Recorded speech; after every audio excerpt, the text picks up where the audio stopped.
La economía nunca ha sido libre, o la controla el Estado en beneficio del pueblo, o lo hacen los grandes consorcios en perjuicio de este. Juan Domingo Perón.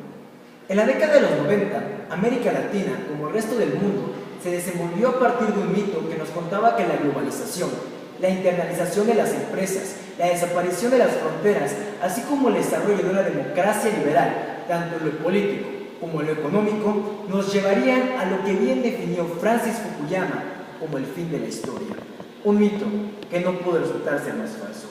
La globalización significó el debilitamiento de los llamados estados periféricos y el fortalecimiento de los estados de centro, el crecimiento de las multinacionales productivas del mismo por encima de los de la periferia y el desenvolvimiento de una economía mundial que es comandada únicamente por y para los estados mejor desarrollados. A partir de ese tipo de políticas es como se justificó un neocolonialismo amparado en la economía neoliberal, que como si estuviésemos viviendo en épocas en las que el viejo continente llegó a nuestras costas, comenzó a saquear nuestros recursos naturales.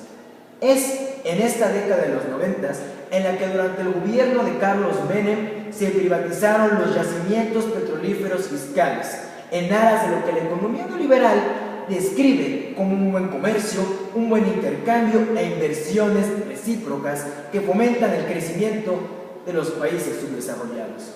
También es en esta misma década cuando España emerge de entre las cenizas y logra el llamado milagro español, después de que se uniera a lo que actualmente es la Unión Europea en el año de 1986.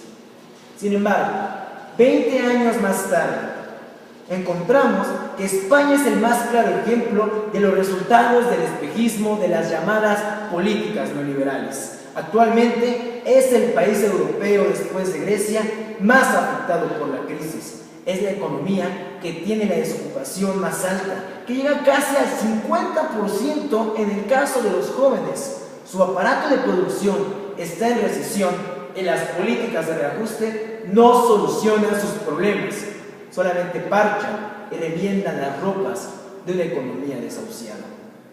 Mientras tanto, en América Latina parece ser que empiezan a implementarse otro tipo de políticas que buscan cambiar el rumbo determinado por aquellos que defendieron y defienden actualmente las políticas neoliberales.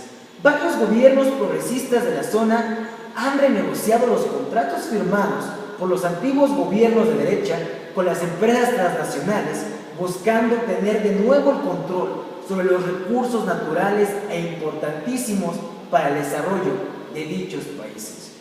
Lo hecho por la presidenta Cristina de Kirchner el pasado 16 de abril del año en curso fue una decisión audaz, que no solo demuestra tener un sustento ideológico importante, sino una conciencia histórica excelsa.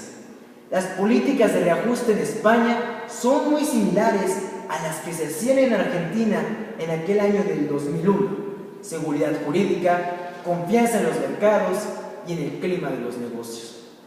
La decisión de la mandataria argentina no es una decisión hecha al azar, es una decisión que demuestra que los intereses de los países de la periferia no, y realmente no, están por debajo de los intereses de los países del centro, que las políticas neoliberales solo enriquecen a algunos cuantos y empobrecen a muchos.